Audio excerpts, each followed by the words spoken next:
Magandang araw mga kababayan. Narito ang pinakabagong weather update natin ngayong araw, Saturday, August 16, 2025. Mas tumaas na ang chance na maging bagyo ng dalawang low pressure na minomonitor natin na nasa loob ng Philippine Area of Responsibility. May pagbabago ba sa mga kilos at galaw nito? Alamin natin ang pinakabagong detalye tungkol dito. Para naman lagi kang updated sa lagay ng panahon, i-click mo lang ang subscribe button. Batay sa pinakahuling ulat mula sa Pag-asa, patuloy na nakakaapekto ang trough ng isang low pressure area sa northern at central Luzon. Samantala, umiiral din ang southwest monsoon o habagat na siyang nakakaapekto sa southern Luzon at Visayas at nagdadala ng pag-ulan sa ilang bahagi ng bansa. Sa mga probinsya ng Ilocos Region, Cordillera Administrative Region, Central Luzon, Batanes at Babuyan Island, asahan ang maulap na kalangitan na may kalat-kalat na pag-ulan at thunderstorm na dulot ng trough ng LPA. Posible ang pagbaha at pagguho ng lupa, lalo na sa mga lugar na mababa at bulubundukin dahil sa katamtaman hanggang malakas na buhos ng ulan. Sa Metro Manila, Visayas, Calabarzon, Mimaropa at Bicol Region, magiging maulap din ang kalangitan na may kalat-kalat na pag-ulan at thunderstorm dahil sa epekto ng southwest monsoon. Mag-ingat sa posibleng flash floods at landslide, lalo na kung may malalakas at tuloy-tuloy na pag-ulan. Para naman sa nalalabing bahagi ng bansa, kabilang ang ibang lugar sa Mindanao at Luzon,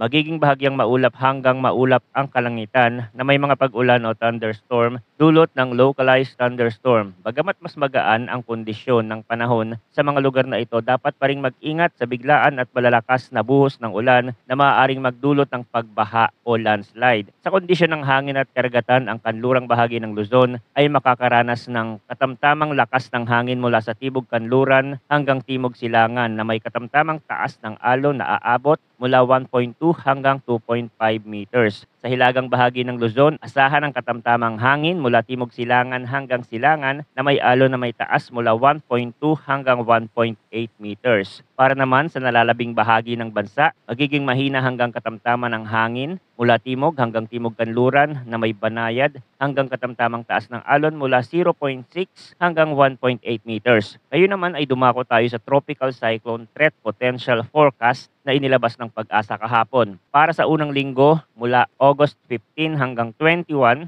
inaasahan ang pagbuo ng dalawang tropical cyclone-like vortex o TCLV sa loob ng Philippine Area of Responsibility. Pareho itong may mababa hanggang moderate chance na posibilidad na maging ganap na bagyo. Ang TCLV-1 ay posibleng mabuo malapit sa silangang bahagi ng Luzon at kikilos patungong silangang Taiwan. Samantala ang TCLV-2 ay lumabas na sa West Philippine Sea at magtutungo patungong Hainan, Vietnam area. Para naman sa ikalawang linggo mula August 22 hanggang 28, may posibilidad ulit na mabuo ang isa pang set ng low pressure area sa loob ng PAR. Ngunit mababa ang tsansa ng mga ito na maging tropical cyclone. Ang TCLV-3 ay posibleng mabuo sa silangang hangganan ng PAR at kikilos patungong silangang bahagi ng Northern Luzon. Ang TCLV-4 naman ay inaasahang mabubuo sa hilagang kanlurang bahagi ng PAR at magtutungo rin patungong Hainan, Vietnam area. Ayon sa international weather agencies tulad ng GFS, malinaw na makikita ang galaw ng mga sistemang ito at may posibilidad na maging ganap na bagyo ang ilan sa mga low pressure na ito sa mga susunod na araw. Kahit hindi inaasahang direktang tatama sa kalupaan ng Pilipinas, maaari pa rin itong palakasin ng habagat na magdadala ng malalakas na pag-ulan sa ilang bahagi ng bansa. Patuloy nating i-monitor ang mga sistema na ito dahil bukod sa dalawang low pressure nga, by next week, posibleng masundan pa ulit ng dalawa pa. Kaya't mahalaga ang patuloy na pagmamonitor at pagantabay sa mga susunod na ulat ng panahon dito sa ating channel para sa pinakabagong impormasyon. Maraming salamat sa inyong walang sawang pagtutok at huwag kalimutang mag-ingat ngayong tag-ulan.